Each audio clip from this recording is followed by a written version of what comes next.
नमस्कार, आपके साथ मैं हूं सुखवीर। आप देख रहे हैं आपका अपना चैनल भिवानी हलचल। सबसे पहले नजर आज की न्यूज हेडलाइंस पर।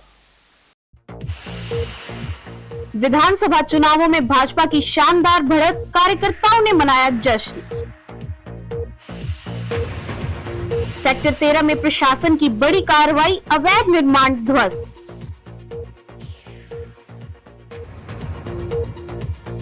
तेज आंधी तूफान से बिजली व्यवस्था चरमराई, जनजीवन प्रभावित।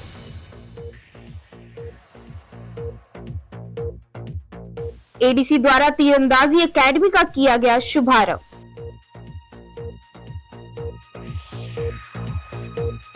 दिव्यांग बच्चों के स्वरोजगार के लिए देवीबाई आश्रम में विशेष कार्यक्रम आयोजित। एक्सटॉर्शन कॉल से बचाव के लिए अवैध ऐप के बारे में एसएचओ ने दी जानकारी। टावर लाइन के लिए न्यायोचित मुआवजे की मांग, किसानों ने किया प्रदर्शन। अब खबरें विस्तार से। पश्चिम बंगाल, असम और पुडुचेरी विधानसभा चुनाव में भारतीय जनता पार्टी की ऐतिहासिक सफलता और शानदार बढ़त मिलने पर भारतीय जनता पार्टी के जिला कार्यालय में उत्सव का माहौल रहा। जिला भाजपा अध्यक्ष वीरेंद्र कौशिक, पार्टी पदाधिकारियों और सैकड़ों की संख्या में कार्यकर्ताओं ने एकत्रित होकर ढोल नगाड़ों की थाप पर नाचते हुए जश्न मनाया और एक दूसरे को जीत की खुशी में मिठाइयां खिलाई। इस अवसर पर उन्होंने कहा कि पश्चिम बंगाल में और असम में हैट्रिक लगाने वाली भाजपा की जीत से यह साफ संदेश है कि जनता अब हिंसा और तुष्टीकरण नहीं बल्कि विश्वास और सुशासन चाहती है। वहीं इस अवसर पर विधायक घनश्याम सर्राफ के आवास पर युवा भाजपा नेता अमन सर्राफ के नेतृत्व में कार्यकर्ताओं ने एक दूसरे को मिठाई खिलाकर जीत का जश्न मनाया। भाजपा जिला अध्यक्ष वीरेंद्र कौशिक ने कहा कि जिस तरह से भाजपा ने मिशन 200 की ओर कदम बढ़ाए हैं और असम में लगातार तीसरी बार सेवा का मौका मिल रहा है, यह केंद्र सरकार द्वारा किए जा रहे अभूतपूर्व विकास कार्यों और अंत्योदय की भावना की जीत है। कहा कि विपक्षी दलों ने जनता को गुमराह करने की लाख कोशिशें की, लेकिन जनता ने विकास, सुशासन और राष्ट्रवाद को चुना है। पुडुचेरी में एनडीए की जीत ने यह साबित कर दिया है कि दक्षिण से पूर्व तक कमल की लहर बरकरार है। पूर्व प्रदेश उपाध्यक्ष ठाकुर विक्रम सिंह ने कहा कि इन राज्यों के नतीजों का सकारात्मक असर आगामी समय में अन्य राज्यों की सांगठनिक मनोबल पर भी पड़ेगा। वहीं पूर्व जिला अध्यक्ष नंदराम धानिया ने कहा कि प्रधानमंत्री नरेंद्र मोदी के नेतृत्व में आज देश हर क्षेत्र में तरक्की कर रहा है। बंगाल के परिणामों ने यह साबित कर दिया है कि वहां की जनता अब तुष्टीकरण और भय की राजनीति से ऊब चुकी है। भाजपा ने बंगाल में उस मिथक को तोड़ दिया है कि वहां किसी और विचारधारा की जगह नहीं है। प्रदेश कार्यकारिणी सदस्य मीना परमार और भाजपा युवा प्रदेश कार्यकारिणी सदस्य मोहित चौधरी ने संयुक्त रूप से कहा कि पीएम मोदी ने 2047 तक विकसित राष्ट्र का जो सपना देखा है, उसे साकार करने की दिशा में देश का हर राज्य अब साथ खड़ा है। बंगाल की जनता ने विकासवाद को चुना है और यह लहर आने वाले समय में पूरे देश में और भी प्रबल होगी।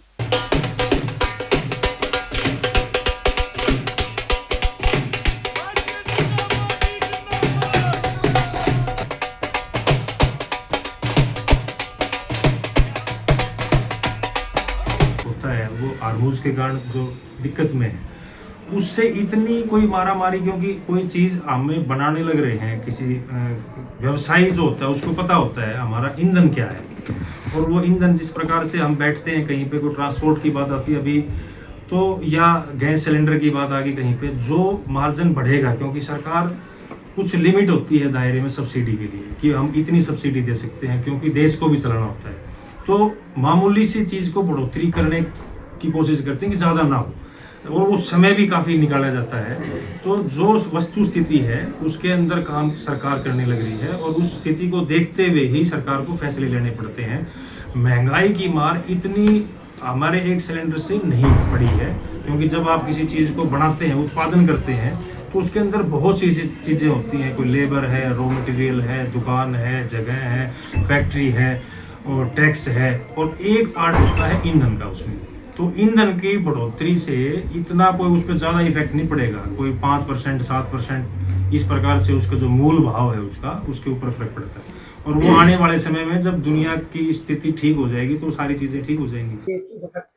देखिए, आज के समय भारतीय जनता पार्टी लोगों की रुगों में दिमाग में एक सोच के साथ बस चुकी है कि आज ये भारतीय जनता पार्टी के साथ भारतीय जोड़ो पार्टी बन चुकी है। जहां विपक्ष दल हमेशा बांटने पे काम करता था कि हमने अलग अलग समुदायों में बनाना है, राज्यों में अपने आप को बांटना है, वहीं भारतीय जनता पार्टी के प्रत्येक नेता, चाहे इस पार्टी के नीचे पद पे हो चाहे सर्वोच्च पद पे बैठा हो, उसकी सोच एक होगी कि भारत को अखंड भारत बनाना है, उसको जोड़ के चलना है। और इसी के कारण आज वेस्ट बंगाल में जहां पर भारतीय जनता पार्टी का कोई झंडा नहीं उठाता था, डरते थे लोग, आज वहां बहुमत से ज्यादा सरकार हमने बनाने का कार्य किया है। असम का क्या माहौल था आप सब जानते हो। एक समय तो नॉर्थ ईस्ट में जाना ही मुश्किल था, लेकिन जब से मोदी जी आए, भारतीय जनता पार्टी आई है और वहां पर केरल का भी पूरा नॉर्थ ईस्ट का हिसाब किताब बदल गया है। और तीसरी दफा हेमंता बिस्वा जी आज वहां पर मुख्यमंत्री बन रहे हैं, बहुत भारी बहुमत से बन रहे हैं, कोई मुकाबला ही वहां पर नहीं दिखाई दे रहा है। रही बंगाल की बात, तो बंगाल के बाद तो जब से देश आजाद हुआ था, जब से ही कब्जा हो रहा था, पहले कांग्रेस पार्टी का सिद्धार्थ शंकर रे के समय आपने देखो किस प्रकार का वहां भी ये बदमाशी चलती थी। और फिर कम्युनिस्ट आ गए, कम्युनिस्टों ने किस प्रकार से कब्जा कर लिया और उन्हीं कम्युनिस्टों को और बदमाशों को, और जो पड़ोसी देश में बांग्लादेश से लोग आते थे, उनको बहुत ही अच्छी तरीके से आत्मसात कर लिया। हमारी बहन जो आज मुख्यमंत्री हटने जा रही हैं, उन्होंने किस प्रकार से कब्जा किया, किस प्रकार से लोगों को यातना दी और यह लोगों को मारा पीटा, मरवाया लोगों को। हर दफा आपने देखा पिछले चुनाव में 40-50 आदमी मारे गए थे।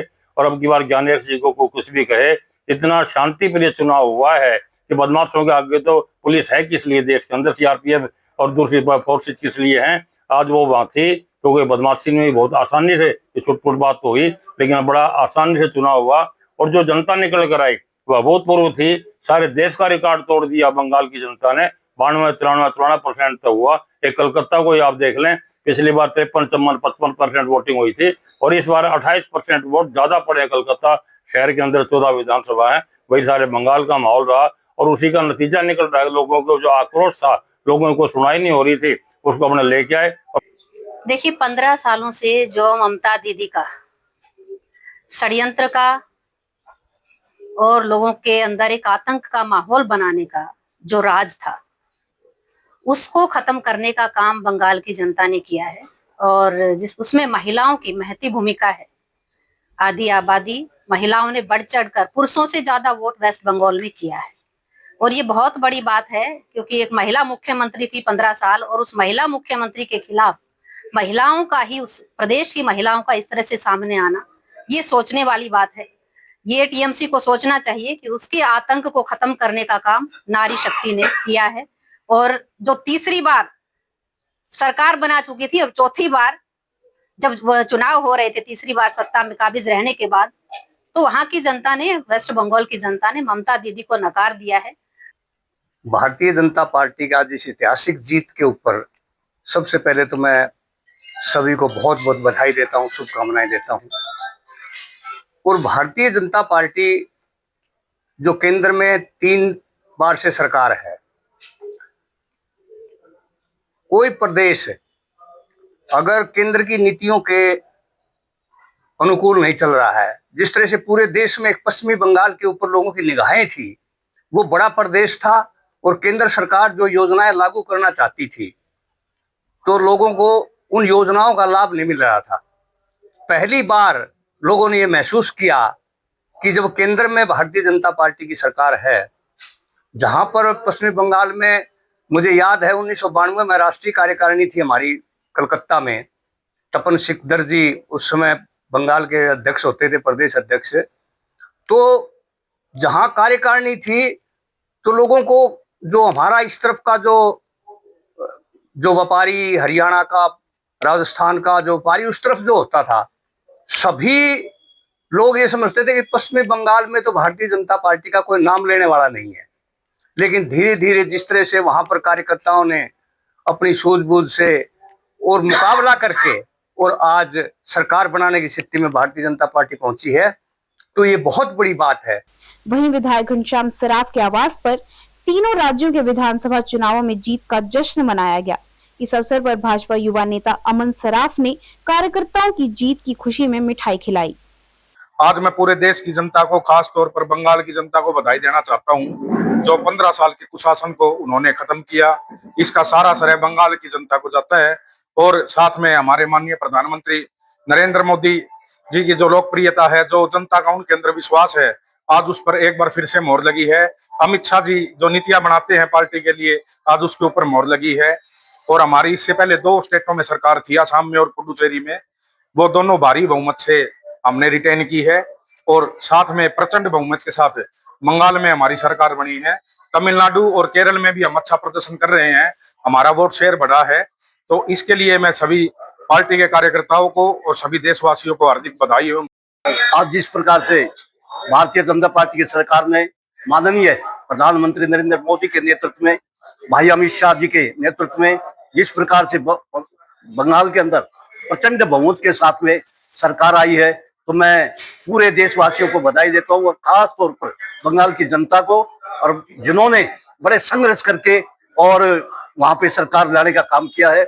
इसी प्रकार से हमारे पांडिचेरी और असम में भी इस बार हमने दोबारा भारी बहुमत के साथ वहां भी हमारा बहुमत आया है। तो मैं माननीय प्रधानमंत्री जी का और अमित शाह जी का और हरियाणा के लोकप्रिय मुख्यमंत्री नायब सिंह सैनी जी का, मनोहर लाल जी खट्टर का बहुत बहुत आभार प्रकट करते हैं। ये जो जीत हुई है, ये भारतीय जनता पार्टी की नीतियों की जीत हुई है। और ये ममता बनर्जी का जो कुशासन था 15 साल से, उससे निजात मिली है मोदी जी के और अमित शाह जी के नेतृत्व में, और भारतीय जनता पार्टी के कार्यकर्ताओं की अथक मेहनत का परिणाम है। सेक्टर 13 में जिला प्रशासन ने अवैध निर्माण के खिलाफ बड़ी कार्रवाई की। भारी पुलिस बल के साथ सेक्टर 13 में किए गए अवैध निर्माण को जेसीबी मशीन के द्वारा हटाया गया। इस बारे में ड्यूटी मजिस्ट्रेट राजा राम ने बताया कि न्यायालय के आदेश और समाधान शिविर में प्राप्त हो रही शिकायतों के आधार पर यह कार्रवाई की गई है। प्रशासन का उद्देश्य सरकारी जमीन को अतिक्रमण मुक्त करवाकर कानून व्यवस्था बनाए रखना है। सेक्टर 13 में किए गए अवैध निर्माण को लेकर एक व्यक्ति द्वारा आयोजित समाधान शिविर में शिकायत दर्ज करवाई थी। शिकायत में आरोप लगाया था कि कुछ लोगों द्वारा सरकारी जमीन और सार्वजनिक स्थानों पर अवैध कब्जा कर निर्माण किया गया है, जिससे आम लोगों को परेशानी का सामना करना पड़ रहा है।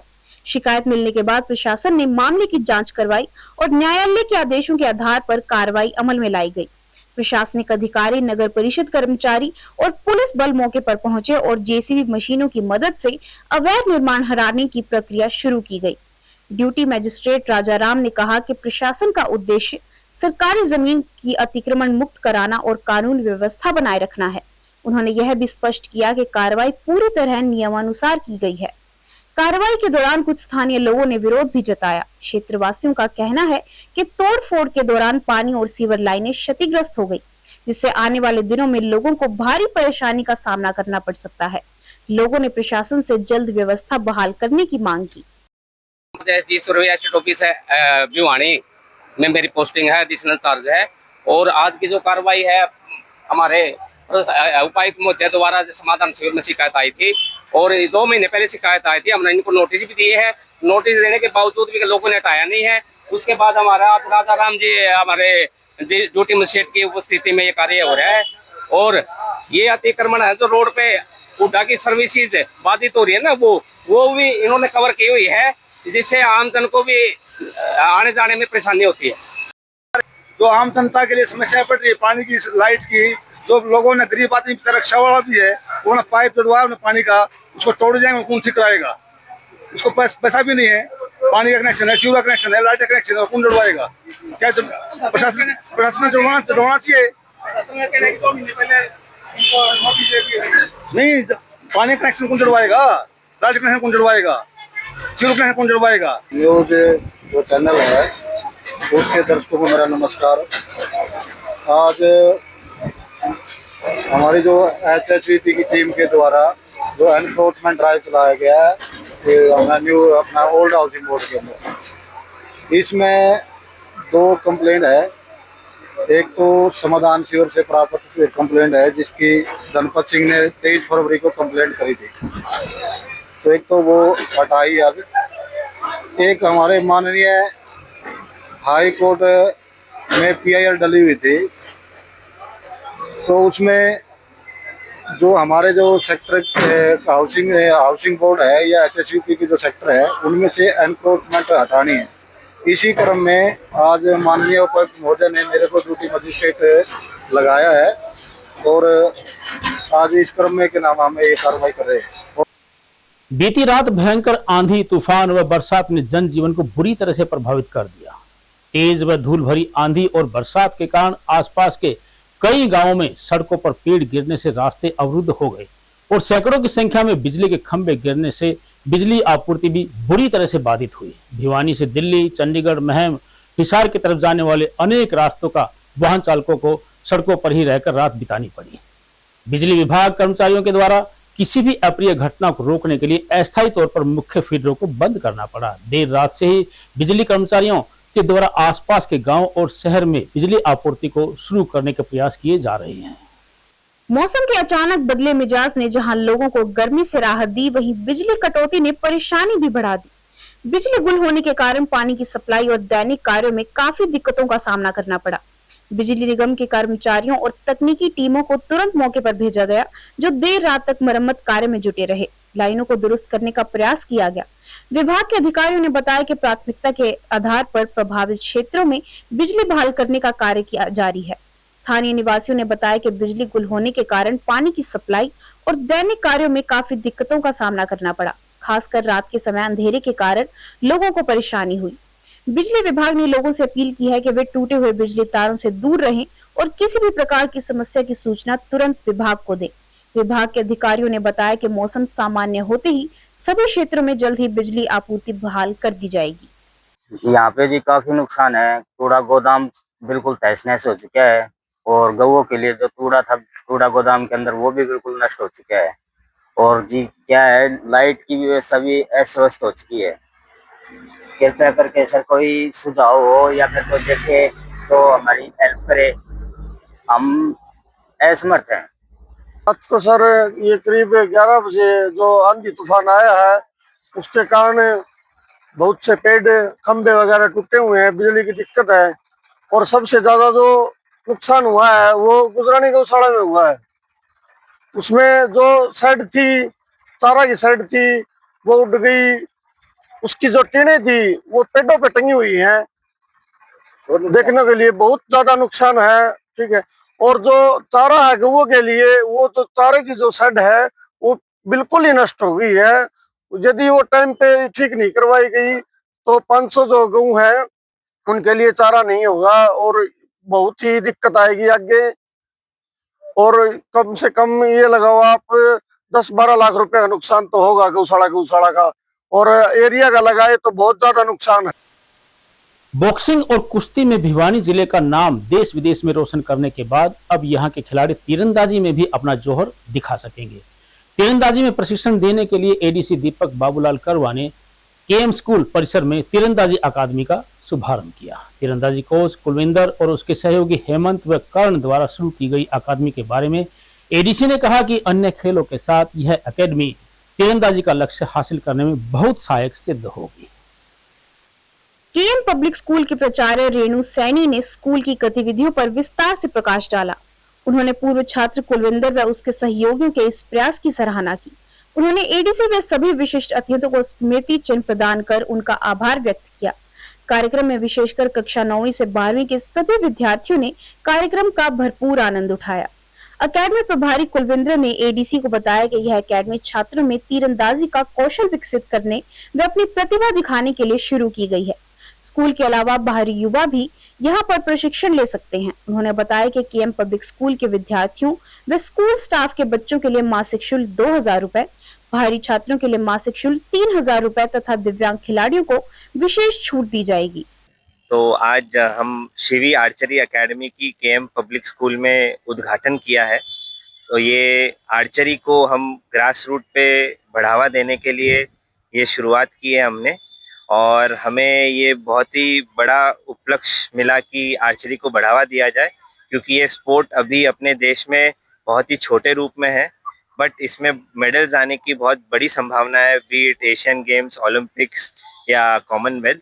तो ये हमारा छोटा प्रयास है और आज की तारीख में आर्चरी को इसमें बहुत अच्छा बढ़ावा मिलेगा और this will act as a feeder for national level competitions and camps. मेरा नाम शक्ति सिंह है, मैं ओलंपियन अर्जुन वार्डी भिवानी से ही हूँ और मैं इस टाइम पर मैं इसके अंदर चीफ कोच हूँ। मुझे तो दिल से इतनी खुशी हो रही है कि एक आर्चरी जो हमारा बहुत पुराना खेल है, उसको मतलब एडीसी सर ने और मैम ने यहाँ पर जो परमिशन दी इस ग्राउंड के अंदर, तो मुझे तो पहली नज़र में ये लगा कि इतना अच्छा ग्राउंड मैंने अपने एनआईएस के अंदर हमारे पास वहाँ भी नहीं है, जो नेशनल इंस्टीट्यूट है। अगर एक स्कूल के अंदर इतना अच्छा ग्राउंड है और इस ग्राउंड के अंदर आर्चरी की जो प्रैक्टिस बच्चे करेंगे, तो निश्चित तौर पर मतलब आप ये मान के चलिए कि जैसे सर ने बताया कि एशियन गेम्स और कॉमनवेल्थ और ओलंपिक में हम 100% मेडल लेंगे। भिवानी एक ऐसा खेल प्रेमी जिला है हरियाणा का जो खेलों में सबसे आगे है, और आर्चरी की जो यहाँ कमी थी सर आपने वो उसको उद्घाटन करके मैम आपने उसको पूरा किया है, इसके लिए बहुत बहुत धन्यवाद। और जो आर्चरी के जो ये कोच हैं कुलविंदर, ये बहुत डेडिकेटेड और बहुत डिसिप्लिन वाला बच्चा है, और इसने खुद पंजाबी यूनिवर्सिटी के अंदर खेलते हुए बहुत अच्छा प्रदर्शन किया है। 2 बार तो इसने वर्ल्ड रिकॉर्ड इक्वल किया है, जो कि एक असंभव सी बात लगती है। तो उसके बाद ऐसा कोच जो अगर बच्चों को ग्रास रूट से ट्रेनिंग देगा, तो इसमें कोई शक नहीं है कि हमारे बच्चे ओलंपिक के अंदर 100% जो है वो पताका फहराएंगे। देवीबाई आश्रम में दिव्यांग बच्चों को आत्मनिर्भर बनाकर मुख्य धारा से जोड़ने के उद्देश्य से कार्यक्रम का आयोजन किया गया।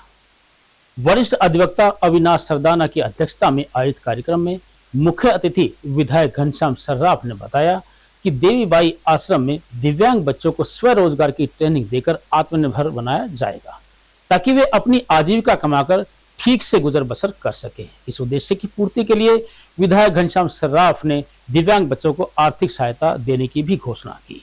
देवीबाई आश्रम में दिव्यांग बच्चों को मुख्य धारा में जोड़ने के उद्देश्य से आयोजित कार्यक्रम में विधायक घनश्याम सर्राफ ने दिव्यांग बच्चों के कामकाज के लिए 7 लाख रुपए देने की घोषणा की। कार्यक्रम के अध्यक्ष वरिष्ठ अधिवक्ता अविनाश सरदाना ने कहा कि दिव्यांग बच्चों के स्वरोजगार के लिए यह पहल की गई है, जो काफी अच्छी है। उन्होंने बताया कि ये बच्चे किसी भी रूप में किसी से कम नहीं हैं। वहीं कार्यक्रम में पहुंचे पार्षद विनोद ने भी कार्यक्रम की प्रशंसा की और कहा कि ऐसे कार्यक्रम बच्चों के लिए काफी अच्छे हैं। कार्यक्रम आयोजक देवीबाई आश्रम के प्रधान आशु कामरा ने कहा कि इन बच्चों के उज्जवल भविष्य के लिए ये कार्यक्रम आयोजित किया गया है। उन्होंने बताया कि इस कार्यक्रम के मकसद से इन बच्चों को स्वरोजगार से जोड़ा जाएगा, ताकि ये अपना भविष्य सुरक्षित रख सकें।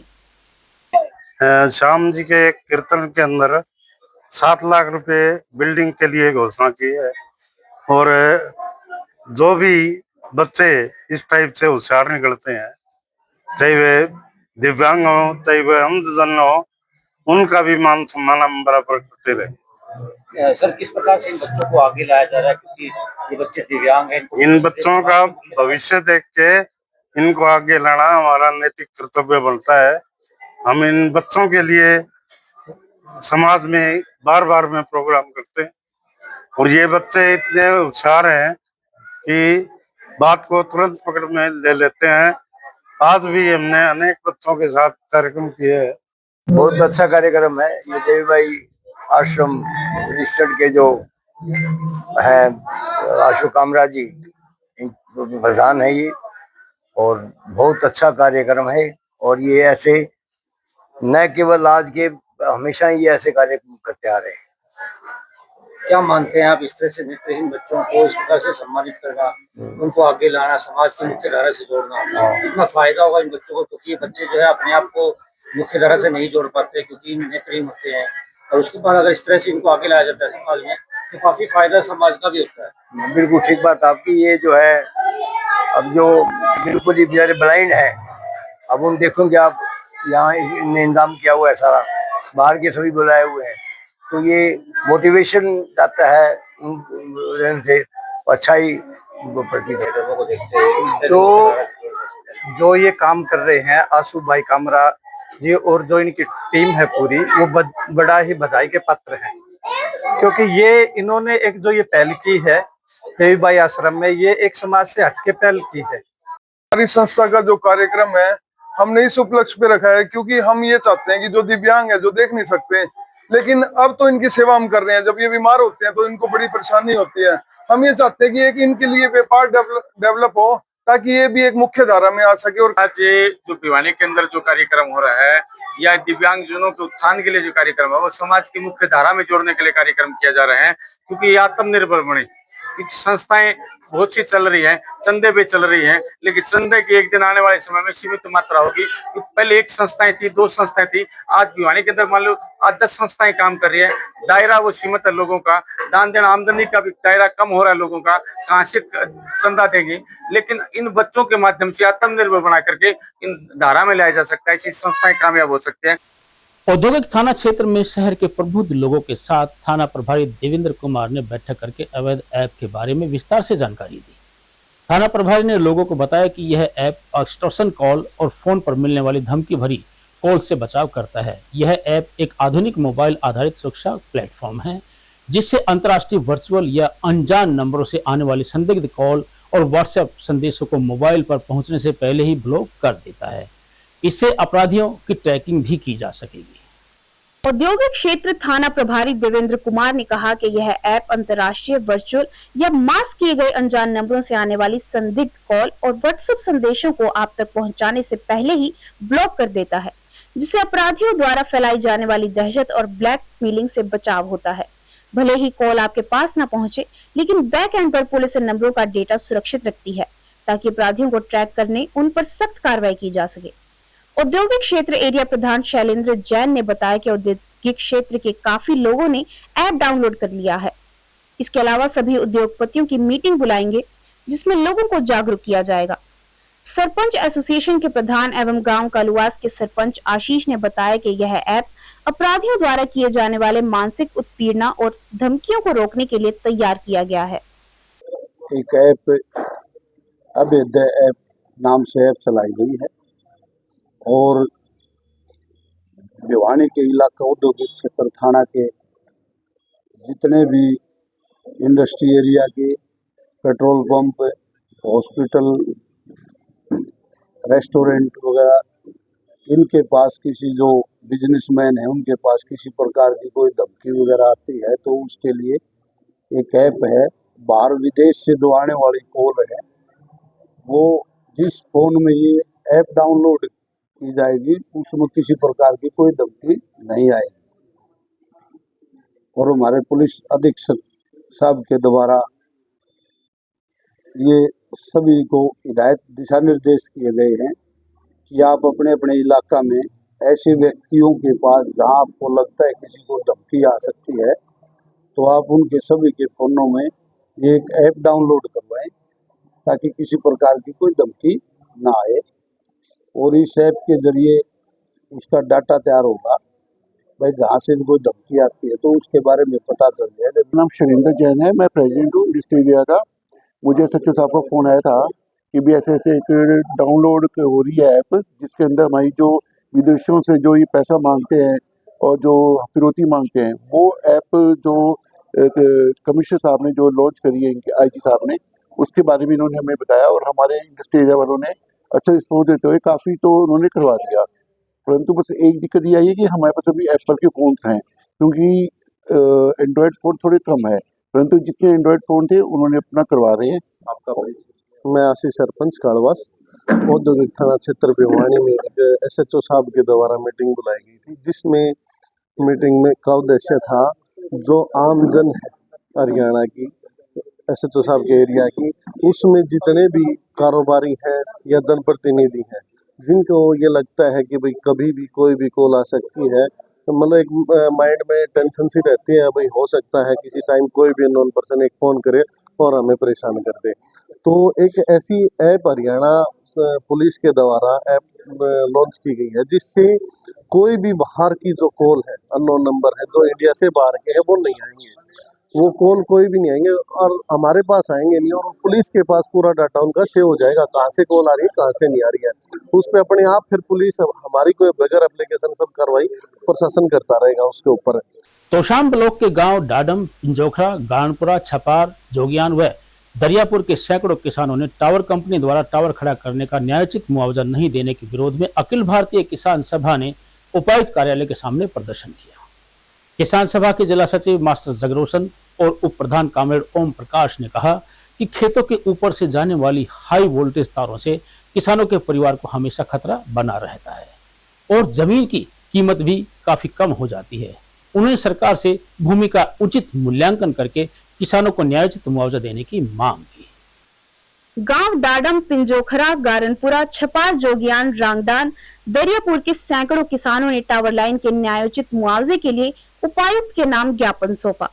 किसान सभा के जिला सचिव मास्टर जगरोशन, उप प्रधान कॉमरेड ओम प्रकाश तथा भिवानी ब्लॉक प्रधान संतोष देशवाल ने कहा कि इस 400 केवी लाइन के टावर काफी जगह घेरते हैं और खेतों के ऊपर जाने वाले तारों से किसान के परिवार को हमेशा खतरा बना रहता है। वहां किसान ट्यूबवेल, मकान नहीं बना सकता तथा बागवानी में भी नहीं कर सकता। जमीन की कीमत भी काफी कम हो जाती है, इसलिए किसानों को न्यायोचित मुआवजा मिलना चाहिए, अन्यथा किसान ऐसा नहीं होने देंगे। इसलिए किसानों को उनकी भूमि का उचित बाजार भाव पर मूल्यांकन हेतु उन्हें मौका दिया जाए और स्वतंत्र वैल्यूअर नियुक्त हो, उसकी फीस भी किसान देंगे। ऐसा मौका कुछ गांव को प्रशासन ने दिया है और वहां मूल्यांकन ठीक हुआ। प्रदर्शन के बाद किसान नारे लगाते हुए हड़ताली अग्निशमन कर्मचारियों की हड़ताल स्थल तक गए तथा किसान सभा की तरफ से उन्हें समर्थन दिया गया। सरकार द्वारा उनकी मांगे मानने की मांग की गई। मैं मास्टर जगरोशन, अखिल भारतीय किसान सभा का जिला सचिव। सबसे पहले तो आपके चैनल का और आपके श्रोताओं का धन्यवाद करता हूं। आज हम यहाँ बीकानेर से बिजली के टावर लाइन आ रही है, जो एक लाइन है सोनीपत जाएगी, 3 लाइनें पंजाब में जाएंगी। उन लाइनों को लेकर के हम यहाँ पहुँचे 10 जुलाई 2024 और 2 जून 2025 के अनुसार किसानों को जो टावर लगेगा उसकी कीमत, जो मार्केट वैल्यू है उसका दुगना, और जो रूट है उसका, जहाँ तार जाएंगे रूट ऑफ वे का, उसका 30% मिलना है। ये सरकार की हिदायत है। लेकिन power grid corporation of India किसानों के साथ बड़ी कारस्तानी कर रही है। वो एक एक किसान से मिल रहे हैं, किसानों को गुमराह कर रहे हैं, भगा रहे हैं, और पिछले 1 वर्ष से लगातार ऐसा हो रहा है। हमारे साथ डाडम के किसान हैं, पिंजोखरा के किसान हैं, छपार के हैं, गारनपुरा के हैं, दरियापुर के किसान हैं। सारे किसान बार बार वो प्रयास करते हैं कि हम किसानों को कुछ भी ना दें, लेकिन गजट नोटिफिकेशन में क्लियर लिखा हुआ है कि पहले किसान को उसका हर्जाने की अग्रिम भुगतान करें और उसके बाद वो खेत में टावर लाइन खड़ा करना शुरू करें। लेकिन अब वैल्यूअर नियुक्त कर दिए, उन्होंने मार्केट वैल्यू से बहुत कम लगाई और कीमत लगाई है। मार्केट में वैल्यू है 70 लाख 80 लाख रुपए और उन्होंने 37-35 से ये कीमतें लगाई हैं। तो हम वैल्यूअर की कीमत से सहमत नहीं है। इसके चेयरमैन डीसी साहब हैं, हम कहना चाहते हैं कि दोबारा से वैल्यूअर नियुक्त किए जाएं और हम अपना वैल्यूअर नियुक्त करेंगे। पहले ये प्रोविजन है इसमें कि किसान के वैल्यूअर और कंपनी का वैल्यूअर और डीसी साहब जो वैल्यूअर नियुक्त करेंगे उनकी फीस पावर ग्रिड कारपोरेशन देगी, लेकिन ये सभी मिलकर के किसान को नुकसान पहुंचाते हैं। तो हम चाहते हैं कि हमारा वैल्यूअर हम चुने। मैं कॉमरेड ओम प्रकाश, उप प्रधान अखिल भारतीय किसान सभा भिवानी। आज ये 4-5 गांव के किसान आए हुए हैं, डाडम, पिंजोखरा, गारनपुरा, छपार और दरियापुर।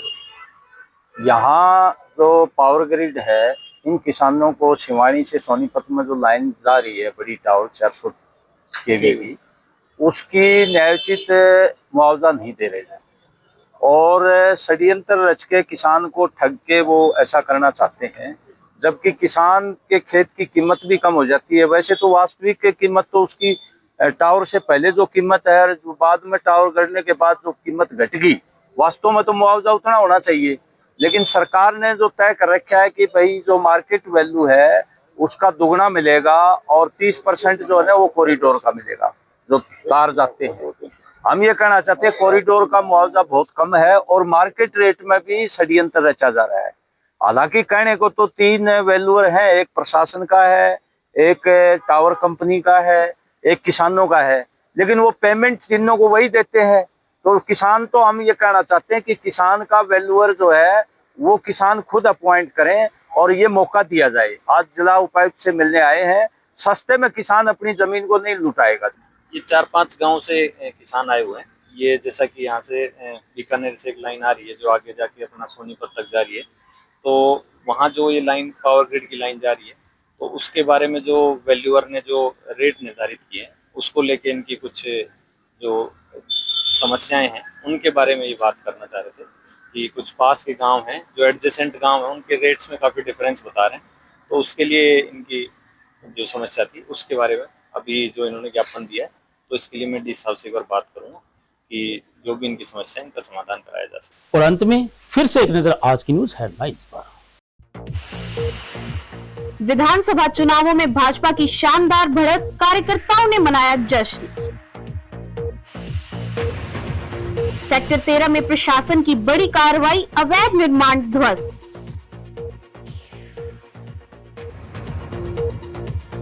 तेज आंधी तूफान से बिजली व्यवस्था चरमराई, जनजीवन प्रभावित।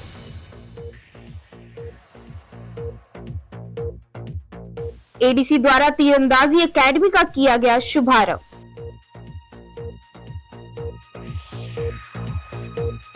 दिव्यांग बच्चों के स्वरोजगार के लिए देवीबाई आश्रम में विशेष कार्यक्रम आयोजित। एक्सटॉर्शन कॉल से बचाव के लिए अवैध ऐप के बारे में एसएचओ ने दी जानकारी।